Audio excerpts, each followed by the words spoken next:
Hello student, कैसे हैं आप लोग। आज आज का ये जो वीडियो है ये पूरा बेस्ड है अपना केमिकल काइनेटिक्स के ऊपर। ठीक है, इसमें मैं आपको बोर्ड 12th बोर्ड का केमिकल काइनेटिक्स पढ़ाऊंगा। ये आपके स्टेट बोर्ड में भी आएगा, या आपको सीबीएसई में भी काम आएगा, या आपको आईसीएसई में भी काम आएगा। तीनों बोर्ड के लिए ये काम आएगा। ठीक है, इसमें आपको पूरा अच्छी तरीके से मैं बोर्ड पढ़ा दूंगा ये। ठीक है, और अगर आप चैनल पर नए हो तो प्लीज़ मेरे चैनल को आप सब्सक्राइब करो। ठीक है, और अगर आपको वीडियो अगर अच्छी लगे तो प्लीज़ इसको लाइक करो और अपने दोस्तों के साथ इसको शेयर करो। चलो स्टार्ट करते हैं। Shit यार। ठीक है, चलो स्टार्ट करते हैं। तो इसमें सबसे देखो, केमिकल काइनेटिक्स जब भी हम लोग देखते हैं, काइनेटिक्स का मतलब होता है स्पीड ऑफ रिएक्शन। अगर मैं देखूँ काइनेटिक्स का मतलब क्या, स्पीड। काइनेटिक की अगर मैं बात करूँ तो स्पीड की बात कर रहा हूँ। तो केमिकल काइनेटिक्स बेसिकली अगर हम लोग देखें ना, दो चीज़ के लिए हमेशा काम आती है। एक होता है रेट ऑफ रिएक्शन के लिए काम आती है, और एक दूसरा होता है इक्विलिब्रियम के लिए। रेट ऑफ रिएक्शन तुम्हारा स्लो हो रहा है कि रेट ऑफ रिएक्शन तुम्हारा फास्ट हो रहा है, वो कहाँ कब तक स्लो फास्ट हो रहा है, इक्विलिब्रियम तक पहुँचने के लिए। किसी भी रिएक्शन का रेट स्लो फास्ट कब हो रहा है, जब वो इक्विलिब्रियम का मतलब क्या, ये ए है और ये पकड़ लो यहाँ पे, ये बी पढ़, ये बी है और ये रिवर्सिबल है। तो एक पॉइंट पे ए और बी आगे, एक पॉइंट पे ए और बी आगे कांस्टेंट वैल्यू, एक पॉइंट पे ए और बी की वैल्यू कांस्टेंट होगी। उस पॉइंट को हम कहेंगे हमेशा इक्विलिब्रियम। उस पॉइंट को हमेशा कहेंगे इक्विलिब्रियम कहेंगे। उसमें फॉरवर्ड बैकवर्ड में ऐसा रिवर्सिबल रिएक्शन के लिए होता है। तो वो इक्विलिब्रियम तक पहुंचने के लिए, वो इस इक्विलिब्रियम पॉइंट तक पहुंचने के लिए जो मेरा रेट ऑफ रिएक्शन है, उसी स्टडी को हम कहते हैं इक्विलिब्रियम तक पहुंचने के लिए जो मेरा रेट ऑफ रिएक्शन की जो स्टडी होती है, उसी को हम कहते हैं केमिकल काइनेटिक्स कहते हैं। अब केमिकल काइनेटिक्स में मतलब स्पीड को बढ़ाने के लिए हम बहुत सारी चीज़ें ऐड करते हैं, कैटलिस्ट डालते हैं स्लो फास्ट करने के लिए वो। ठीक है, तो ये आप देख लेना एक बार, केमिकल काइनेटिक्स का इंट्रोडक्शन में आपको ये सारी चीज़ें मिलेंगी, आप वहाँ पे एक बार पढ़ लेना। अब इस चैप्टर में केमिकल काइनेटिक्स है ना, सबसे पहला जो टॉपिक है जो रिलेट कर रहा है, वो इससे रिलेटेड सब न्यूमेरिकल भी आपको पूछेगा। इंस्टेंटेनियस रेट ऑफ रिएक्शन है। इंस्टेंटेनियस रेट ऑफ रिएक्शन है। तो इंस्टेंटेनियस रेट ऑफ रिएक्शन जो है वो हमेशा होता है rate of reaction at specific instant. एक इंस्टेंट पे कितना रेट ऑफ रिएक्शन उसका बढ़ रहा है, कम हो रहा है, जो भी हो रहा है वो, उस चीज़ को हम कहते हैं इंस्टेंटेनियस रेट ऑफ रिएक्शन कहते हैं वो। ठीक है, अब इसमें भी कुछ सिचुएशन है यहाँ पे, जब हमने इस बोलते हैं ना इंस्टेंटेनियस रेट ऑफ रिएक्शन का जब हमने ग्राफ बनाया, जब हमने रिएक्टेंट वाला ग्राफ बनाया और जब हमने प्रोडक्ट का ग्राफ बनाया, मतलब रिएक्टेंट का ग्राफ और प्रोडक्ट का ग्राफ दोनों हम लोग ने जब अलग अलग बनाया, तो उस कंडीशन में जब हम लोग ने इसका स्लोप निकाला और जब हमने इसका स्लोप निकाला, तो रिएक्टेंट वाला स्लोप हमेशा माइनस में आ रहा था और प्रोडक्ट वाला स्लोप था वो हमेशा आपको पॉजिटिव में मिल रहा था। ठीक है, तो जो माइनस वाला जो पार्ट था उसको रेट ऑफ कंजम्पशन हमने बोला। प्रोडक्ट तो फॉर्म होता है, तो जो प्रोडक्ट वाला पार्ट है उसको हमने रेट ऑफ फॉर्मेशन बोला। हमेशा याद रखो, जब भी आप इंस्टेंटेनियस रेट ऑफ रिएक्शन निकालोगे तो उस कंडीशन में रिएक्टेंट वाले पार्ट को हम रेट ऑफ कंजम्पशन बोलेंगे। कंजम्पशन वाली वैल्यू हमेशा नेगेटिव होती है। प्रोडक्ट वाले को कहेंगे रेट ऑफ फॉर्मेशन, और रेट ऑफ फॉर्मेशन की वैल्यू हमेशा पॉजिटिव होती है। कैसे ये कैसे हम लोग को मिला नेगेटिव पॉजिटिव, स्लोप की वजह से। कैसे मिला, स्लोप की वजह से मिला गया। ठीक है, और जब हम एग्जैक्ट इसका इंस्टेंटेनियस रेट ऑफ रिएक्शन जब हम लोग लिखेंगे, तो इंस्टेंटेनियस रेट ऑफ रिएक्शन होता है rate of consumption is equal to rate of formation. तो मैंने जैसे एक रिएक्शन लिखा हुआ है, N2 है, H2 है, NH3 दे रहा है। N2 है, H2 है और NH3 दे रहा है। तो ये मेरा रिएक्टेंट वाला पार्ट है और ये मेरा प्रोडक्ट का पार्ट है। तो ये कंजम्पशन है, ये फॉर्मेशन है। तो पहले मैं रेट ऑफ कंजम्पशन लिखूंगा। रेट ऑफ कंजम्पशन जब मैं लिखूंगा तो इसके आगे एक फैक्टर होता है जिसको कहते हैं स्टोकियोमेट्रिक कोएफिशिएंट। जिसको कहते हैं स्टोकियोमेट्रिक कोएफिशिएंट। जैसे ये स्टोकियोमेट्रिक कोएफिशिएंट है, इसका स्टोकियोमेट्रिक कोएफिशिएंट 1 है, इसका स्टोकियोमेट्रिक 3 है और इसका स्टोकियोमेट्रिक 2 है। तो जब भी हम इंस्टेंटेनियस रेट ऑफ रिएक्शन लिखते हैं, तो जो भी बोलते हैं ना, जो भी आपका स्टोकियोमेट्रिक कोएफिशिएंट होता है वो हमेशा फ्रैक्शन में जाता है। याद रखना, वो चीज़ें हमेशा आपकी फ्रैक्शन में जाएंगी। तो जब मैं इसका लिखूंगा तो इसका कुछ नहीं है, तो मैं इसको डायरेक्ट लिख रहा हूँ। और ये वैल्यू आपकी रेट ऑफ कंजम्पशन मैंने आपको बोल दिया, रिएक्टेंट वाला पार्ट नेगेटिव होगा। इसको रिलेट करते हैं डी बाई डी से, डी टी से रिलेट करते हैं, रिस्पेक्ट टू टाइम से रिलेट करते हैं। तो rate of consumption is equal to हो जाएगा minus of D by D T of N2। मतलब इसका इज इक्वल टू, प्लस मत डाल देना, सब एक दूसरे के बराबर होते हैं। इज इक्वल टू, ये 3 दे रहा है तो ये -1/3 फ्रैक्शन गया, D by D T of H2। वैसे जब मैं रेट ऑफ फॉर्मेशन निकालूंगा तो मैंने बोला ये वाली वैल्यू आपकी प्रोडक्ट वाली वैल्यू पॉजिटिव होगी। तो इज इक्वल टू फ्रैक्शन, इसका ये कितना था 2 आ रहा है, तो ये +1/2 फ्रैक्शन में जाएगा, D by D T of NH3, D by D T of NH3। Instantaneous rate of reaction जब ओवरऑल जब हम लोग निकालेंगे तो वहां पे क्या होगा, rate of consumption is equal to rate of formation होगा। तो रेट ऑफ कंजम्पशन की वैल्यू और रेट ऑफ फॉर्मेशन की वैल्यू बराबर होगी। ठीक है, तो इससे रिलेटेड क्वेश्चन तुमको पूछता है, इससे रिलेटेड बहुत सारे क्वेश्चन तुमको देता है। वो मैं एक क्वेश्चन आपको सॉल्व करके बता देता हूँ। जैसे रिएक्शन दे रहा है यहाँ पे N2 है, O2 दे रहा है, और ये मुझे यहाँ पे जाके दे रहा है, ये मुझे दे रहा है यहाँ पे NO2 दे रहा है, और इसके साथ ये मुझे O2 दे रहा है।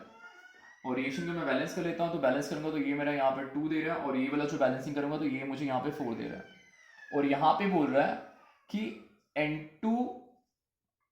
N2O5 है, O2 नहीं है, N2O5 है, डाइनाइट्रोजन पेंटॉक्साइड। N2O5 की वैल्यू जो है, N2O5 की जो वैल्यू दे रहा है, N2O5 disappear, N2O5 disappear, disappear में कुछ वैल्यू लोग ने दी है, वैल्यू लोग ने दे रहा है यहाँ पे 0.02 दे रहा है, वो पकड़ लो मोलार पर सेकंड दे रही है, ठीक है, ये दे रहा है।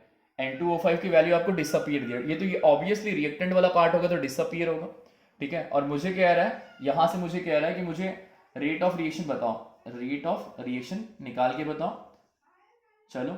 और रेट ऑफ रिएक्शन के साथ मुझे जो NO2 है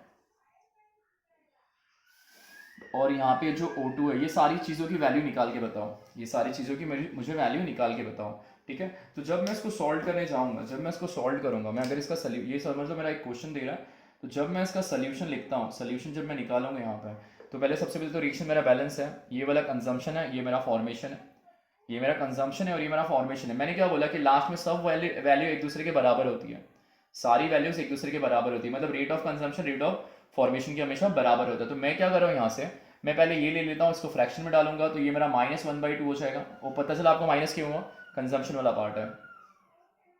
N2O5 हो गया, इज इक्वल टू, मैं कंपेरिजन पहले इसका इसके साथ करता हूँ, फिर इसका इसके साथ करता हूँ, इज इक्वल टू ये क्या हो जाएगा 1/4 प्लस में जाएगा, 1/4 प्लस में जाएगा ना वाला, 1/4 प्लस में चला गया, तो 1/4 NO2 की, NO2 वाला चीज़ मैं वैसे लिख देता हूँ। चाहिए तो यहाँ पे आप d/dt डाल सकते हो, मैं डायरेक्ट आपको निकाल के बता देता हूँ। चाहिए तो यहाँ पे आप d/dt डाल सकते हो, मैं यहाँ पे आपको डायरेक्ट निकाल के बता रहा हूँ ये। चलो मैं भी यहाँ पे डाल देता हूँ d/dt, जैसे हमारे यहाँ पे इंडिकेट किया d/dt, तो मैं यहाँ पे भी डाल देता हूँ d/dt। तो ये मेरा हो रहा है d/dt हो जाएगा, यहाँ पे भी मुझे मिल रहा है, ये मेरा d/dt with respect to time दे रही है। तो ठीक है, अब N2O5 की मुझे वैल्यू दी हुई है, N2O5 की मुझे वैल्यू दी है, तो what is the value of N2O5, देखो यहाँ पे डिसअपियर 0 पॉइंट, डिसअपियर का मतलब प्लस की माइनस, डिसअपियर है तो माइनस होगा, तो मतलब इसकी वैल्यू मुझे मिल रही है यहाँ पे -0.02 आ रही है, इज इक्वल टू ये मेरा हो जाएगा 1/4 ऑफ किसका हो जाएगा, ये NO2 हो जाएगा, ठीक है, NO2 हो गया। अब ये अगर आप देखो तो ये शायद मेरे ख्याल से माइनस इंटू माइनस प्लस हो जाएगा, कैंसिल होकर 0.01 हो जाएगा, तो ये मेरा 0.01 हो गया, इज इक्वल टू क्या हो जाएगा 1/4 ऑफ क्या हो जाएगा NO2 हो जाएगा। तो what is the value of NO2, अगर NO2 का अगर मैं d/dt से वैल्यू अगर निकालूंगा, तो NO2 की वैल्यू हो जाएगी 0.04 हो जाएगी, खत्म। समझ में आया कैसे किया मैंने? इस तरह से हम लोग चीज़ों को सॉल्व करते हैं। मतलब मैंने क्या किया, इसको और इसको लिया, और दूसरे टाइम में मैं इसको और इसको लेकर कंपैरिजन करूंगा, तो दोनों को लेकर जब मैंने कंपैरिजन किया, तो मैंने यहाँ पे माइनस क्यों लिखा पता है, क्योंकि वैल्यू यहाँ पे डिसअपियर है, वैल्यू यहाँ पे डिसअपियर है, तो जो भी वैल्यू डिसअपियर अगर होगी वहाँ पे, तो वाली वैल्यू हमेशा आपके नेगेटिव में जाएगी वो।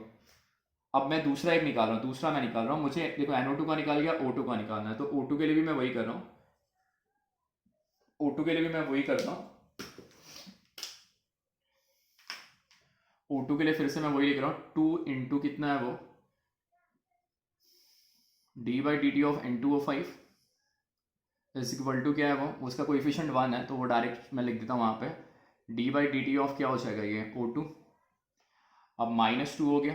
अब इसकी वैल्यू तो आपको पता है N2O5 की वैल्यू कितनी, ये -2 नहीं -1/2 होगा ना, फ्रैक्शन चाहिए, -2 नहीं -1/2 हो जाएगा ये, तो ये मेरा -1/2 हो गया, इसकी वैल्यू तो मुझे पता है -0.02 हो जाएगी, और ये मेरा यहाँ पे O2 हो गया। अब इसको कैंसिल करूँगा तो वैल्यू 0.01, किसकी वैल्यू आ गई, O2 की वैल्यू निकल गई।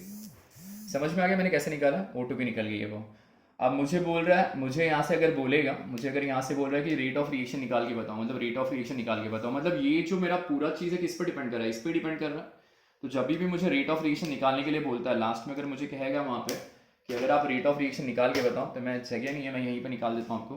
तो जब भी मुझे बोलेगा रेट ऑफ रिएक्शन निकाल के बताओ, तो मैं यहाँ पर लिख देता हूँ rate of reaction is equal to, मैं क्या कर दूंगा, इसी को मैं खाली कैलकुलेट करूँगा, मतलब ये हो जाएगा मेरा -1/2, ये हो जाएगा मेरा -0.02, कैंसिल करूंगा तो रेट ऑफ रिएक्शन कितना हो जाएगा, माइनस प्लस हो गया, तो ये आपका 0.01 हो जाएगा, खत्म। समझ में आ गया, रेट ऑफ रिएक्शन किस पर डिपेंड कर रहा है, इसी से डिपेंड कर रहा है ना, इसी पर डिपेंड कर रहा है। तो इसको कैलकुलेट कर लूंगा तो मुझे रेट ऑफ रिएक्शन वहाँ से जनरेट हो जाएगा वो, ठीक है। कैसे कैलकुलेट किया समझ में आया, फिर से एक बार देख लो। रिएक्शन दिया हुआ था, मुझे N2O5 की वैल्यू डिसअपियर दी है, तो डिसअपियर में अगर आया तो चीज़ें हमेशा आपकी नेगेटिव में जाएगी।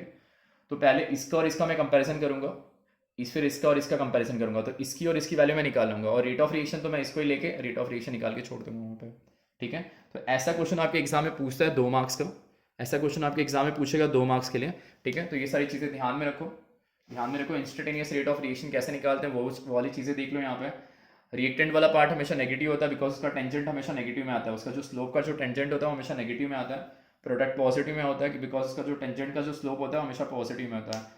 ये सारी चीज़ों को कहते हैं स्टोकियोमेट्रिक कोएफिशिएंट कहते हैं। स्टोकियोमेट्रिक हमेशा फ्रैक्शन में होना चाहिए, ठीक है। तो इस वीडियो में इतना ही। अगले वीडियो में मैं आपको रेट लॉ लिखना सिखाऊंगा और ऑर्डर ऑफ रिएक्शन कैसे निकालते हैं वो बता दूंगा, ठीक है। चलो मिलते हैं अगले वीडियो में अगले टॉपिक के साथ। अगर आपको वीडियो अगर अच्छी लगे तो प्लीज़ इसको लाइक करो और अपने दोस्तों के साथ इसको शेयर करो। बाय।